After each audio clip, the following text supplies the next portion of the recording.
Assalamualaikum warahmatullahi wabarakatuh. Saya mengucapkan selamat untuk anak-anakku yang sudah naik kelas 11. Selamat datang di tahun ajaran baru 2020-2021. Kali ini kalian akan bertemu dan belajar bersama saya, yaitu pendidikan Pancasila dan kewarganegaraan selama 1 tahun ke depan. Kali ini saya akan mulai membahas bab 1, yaitu mengenai harmonisasi hak dan kewajiban manusia dalam perspektif Pancasila. Next. Kali ini saya akan menjelaskan mengenai harmonisasi hak dan kewajiban asasi manusia dalam perspektif Pancasila. Oke, kalian pasti pernah mendengar apa sih itu hak, apa sih itu kewajiban. Nah, sebelum kalian tahu apa hak asasi manusia, apa kewajiban asasi manusia, maka kita perlu tahu konsep dan makna hak asasi manusia. Yang pertama, sebelum kita mempelajari apa sih itu hak, mari kita simak, yaitu fakta berikut ini. Yang pertama, orang dilarang menghilangkan nyawa orang lain karena akan tetapi banyak sekali peristiwa pembunuhan. Oke, di sini ada kata bahwa tidak boleh menghilangkan nyawa orang lain, tetapi banyak peristiwa pembunuhan. Kenapa kita tahu banyak peristiwa pembunuhan? Sering sekali di berita, sering sekali disiarkan mengenai berita pembunuhan. Seperti itu. Sekarang fakta yang kedua. Tidak seorang pun ingin hidup sengsara. Ia akan selalu berusaha mencapai kesejahteraan bagi dirinya lahir dan batin. Tetapi faktanya kita sering lihat banyak orang yang meminta-minta, anak-anak yang putus sekolah, bahkan ada yang tidak memiliki rumah, masih luntang-lantung, tidak punya pekerjaan. Nah, bagaimana? Apa sih hak ini bagaimana? Sedangkan kita harus memiliki hak. Apa sih itu hak setelah kalian melihat dari fakta berikut ini? Next. Nah, berdasarkan fakta tersebut, bahwa pada saat ini kehidupan, kebebasan, dan kebahagiaan manusia seringkali diabaikan oleh manusia itu sendiri atau oleh pemerintah. Padahal ketiga hal tersebut seperti kebahagiaan, kebebasan, dan kebahagiaan merupakan sesuatu yang sangat mendasar yang harus dimiliki oleh manusia. Tidak dapat dikurangi dalam keadaan apapun. Ketiga hal tersebut merupakan sesuatu yang sangat mendasar yang mutlak harus dimiliki oleh manusia itu sendiri. Nah, ketiga hal tersebut, kalau kita tidak memiliki ketiga hal tersebut, kebebasan, kehidupan, dan kebahagiaan, maka hidup kita tidak akan terarah. Bagaimana dengan kasus yang tadi? Nah, kalau misalkan seperti tadi, setiap orang memiliki hak. Hak itu sudah mutlak kita miliki. Tapi kenapa masih banyak pemberitaan, masih banyak orang-orang yang masih tidak bisa mendapatkan kehidupan yang layak, masih banyak peristiwa-peristiwa pembunuhan. Nah, seperti itu. Nah, terus dengan demikian secara sederhana, hak asasi manusia itu adalah hak dasar manusia menurut kodratnya.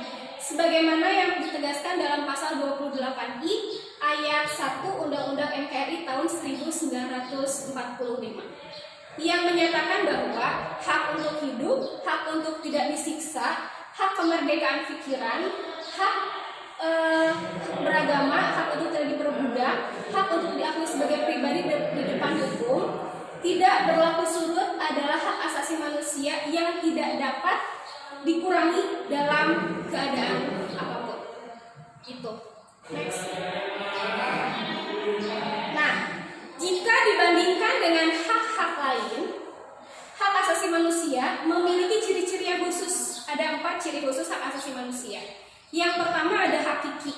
Hakiki di sini apa? Yaitu bahwa hak asasi manusia ini didapat sejak kita lahir. Banyak yang bilang, oh kita dari sejak kandungan juga sudah mendapatkan hak. Ya, hak untuk hidup, hak untuk mendapatkan nutrisi dalam kandungan. Namun, hak yang menurut hakiki ini adalah hak yang didapatkan sejak lahir. Hak yang didapatkan sejak lahir bagaimana? Ketika kita lahir sudah mendapatkan hak untuk hidup, hak untuk mendapatkan kasih sayang dari orang tua, hak untuk mendapatkan ASI dari seorang ibu. Nah, itu maksudnya hak dari sejak lahir sampai kita nanti meninggal. Yang kedua, universal, yaitu berlaku untuk semua orang tanpa memandang status, suku bangsa, gender, atau perbedaan lainnya. Jadi semua orang wajib, semua orang berhak mendapatkan hak asasi manusia. Yang ketiga, tidak dapat dicabut. Tidak dapat dicabut ini artinya bahwa hak asasi manusia tidak dapat dicabut atau diserahkan kepada pihak lain. Misal, dicabut hak asasi, kita memiliki hak ya, hak untuk hidup. Bolehkah hak kita dicabut oleh orang seperti dibunuh? Atau kita didapat penyiksaan dari orang, nah itu tidak dapat. Jadi sehingga hak itu tidak dapat dicabut oleh siapapun. Yang keempat, tidak dapat dibagi. Artinya semua orang berhak mendapatkan semua hak. Apakah hak sipil, hak politik, ekonomi, sosial, atau budaya. Misal, hak untuk memilih dalam pencoblosan itu tidak dapat dibagi untuk siapapun, tidak dapat dibagi kepada siapapun. Jadi semua berhak memiliki hak pilih, seperti itu. Next. Nah, ketika ada hak, di sana juga ada kewajiban. Apa sih kewajiban asasi itu? Kewajiban asasi ini merupakan kewajiban untuk kita menghormati, menjamin, dan melindungi hak asasi orang lain, seperti hak hidup, hak kebebasan, dan kebahagiaan seorang manusia dapat dijamin atau dapat terlindungi apabila kita melindungi hak hidup, kebebasan, dan kebahagiaan orang lain. Jadi pada intinya hak dan kewajiban itu saling berkaitan. Ketika kita memiliki hak, kita juga memiliki kewajiban. Kewajiban kita apa? Yaitu menghargai, menjamin, dan melindungi hak orang lain. Jika kita ingin hidup tentram, maka kita harus menjalankan kewajiban asasi kita. Seperti itu. Misal, apabila kewajiban asasi tidak terlaksana, maka akan terjadi pelanggaran HAM. Misal, contohnya seperti yang tadi awal saya katakan, banyak pembunuhan.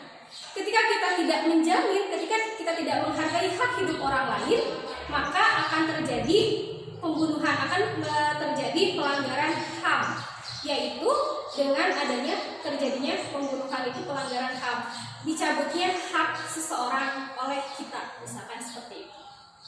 Jadi dengan demikian kewajiban asasi ini dapat diartikan sebagai kewajiban dasar setiap manusia. Ketentuan ini berasal dari pasal 1 ayat 2 Undang-Undang RI nomor 39 tahun 99 bahwa hak asasi manusia menyatakan kewajiban dasar manusia adalah seperangkat kewajiban yang apabila dilaksanakan tidak memungkinkan terlaksananya, yang apabila tidak dilaksanakan akan tidak memungkinkan terlaksananya atau tegaknya hak asasi manusia. Jadi gini, jika hak kita ingin dihargai, jika hak kita ingin dilindungi oleh orang lain, maka kita pun harus melaksanakan kewajiban asasi dulu. Karena keduanya akan saling berkaitan. Ketika kita menjalankan hak, maka kewajiban pun akan kita berikan. Ketika kita memberikan kewajiban, hak akan kita dapatkan. Seperti itu. Next. Ya.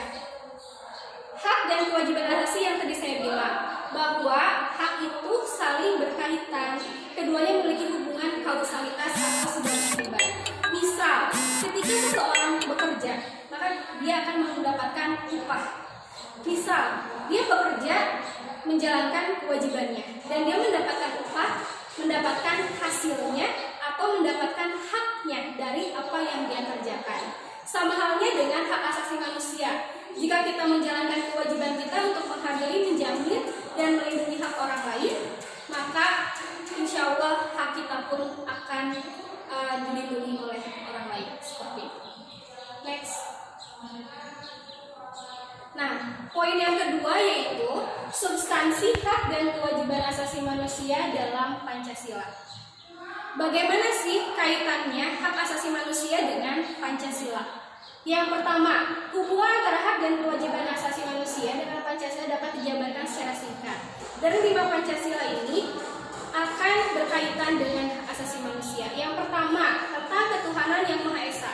Ketuhanan yang Maha Esa ini adalah menjamin kemerdekaan untuk memeluk agama, menjamin untuk melaksanakan ibadah. Tapi kita juga wajib apa?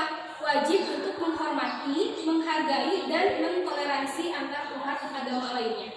Apakah Indonesia memaksakan untuk kita memeluk hak memeluk agama lain? Tidak, karena Indonesia menganut hak asasi manusia yang membebaskan masyarakatnya, yang membebaskan warganya untuk memeluk agama apapun sesuai dengan sila Pancasila yang pertama. Itu. Yang kedua, kemanusiaan yang adil dan beradab.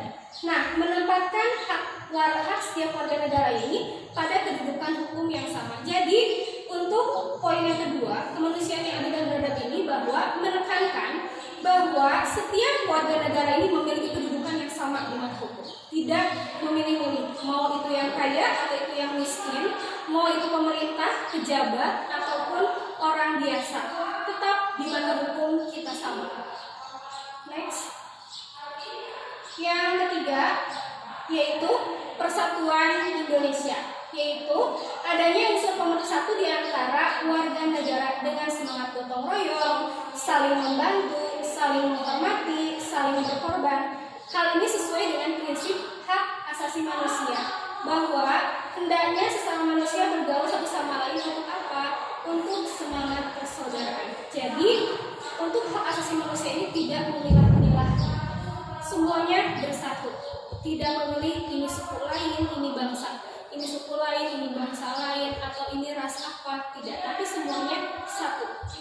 Karena setiap ras, setiap suku, setiap bangsa memiliki hak yang sama. Yang keempat yaitu kerakyatan yang dipimpin oleh hikmat kebijaksanaan dalam permusyawaratan perwakilan, tercermin dalam kehidupan pemerintahan, bernegara, dan bermasyarakat yang demokratis.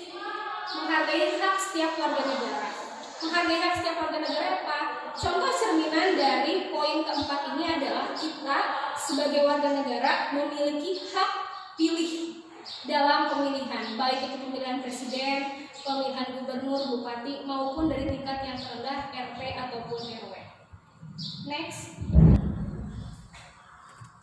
Poin kelima yaitu keadilan sosial bagi seluruh rakyat Indonesia, yaitu mengakui hak milik perorangan dan melindungi pemanfaatannya oleh negara serta memberi kesempatan sebesar-besarnya pada masyarakat.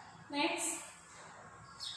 Nah, ini ada hak dan kewajiban asasi manusia dalam nilai instrumental Pancasila. Nilai instrumental ini merupakan penjabaran dari nilai-nilai Pancasila.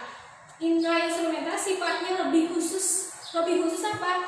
Lebih khusus dibandingkan dengan nilai dasar. Contohnya bahwa hak dan kewajiban asasi juga dijamin dan diatur oleh nilai-nilai Pancasila. Nah, ini merupakan ketiga perundang-undangan yang melindungi mengenai hak asasi manusia.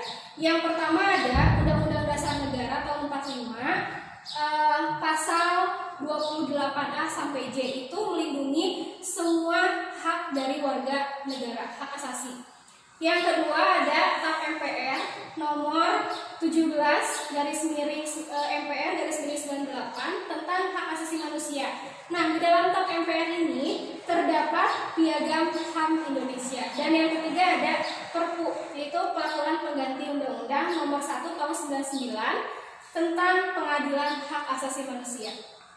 Baik, sekian penjelasan materi kali ini. Silahkan kalian pahami, kalian simak.